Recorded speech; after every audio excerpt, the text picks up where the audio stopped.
We're here with head football coach Jeff Ramsey for his weekly check-in. Coach, obviously coming off a big 42-0 win over Kenyon on Saturday, the first shutout for the program since 1982. A lot of good things out there on the football field. Josh Mandel with 322 yards and 4 scores. Defensively, a lot of guys all over the ball. Jake Hockendoner with a couple sacks and, tackles for loss, 9 total tackles, Eric Enrico.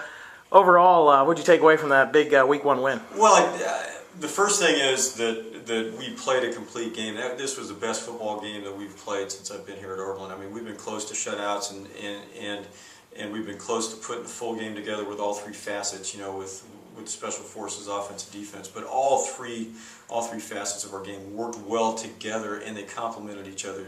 I mean, all the way from from the offense jumping out to 3 straight scores to the defense, having 7 straight 3-and-outs in the second half, and then Corey Kidd making a great save with that botched snap, but that's the way the day went, and I think the other thing we could take away from that is that we took advantage of Kenyon's mistakes, and that's what great teams do. They don't, they see the opportunity, they seize it, and they go take advantage of it.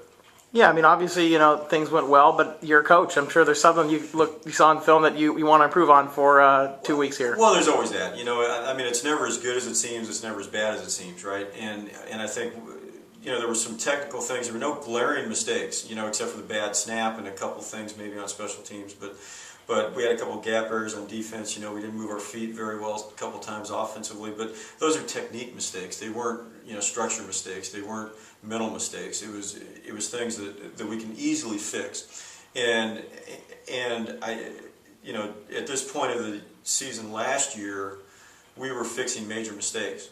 And I think that's the progress that we've taken. Now, now we're going to work with guys this week. It's a bye week. We're going to work on those technique things to shore it up, because we're going to face a good Wooster team. Yeah, you talk about here the bye week. Obviously comes in week 2 again. Coming off a big win like that might not necessarily be a good thing. How do you evaluate the bye week, and what do you try to achieve here this week? Well, again, as I said, it's never as good as it seems. It's never as bad as it seems. When you win and lose, and so I think the key thing that we have to focus on, are those technique things, so that we can corral, Wooster's offense and get ready to face a physical defense. It's going to be preparation. It's going to be mental preparation for what they do. We're going to get a lot of opportunities to see what they do offensively and defensively, and it's going to be developing the plan for that. Thanks, Coach. We'll talk to you next week. Thanks, Mike.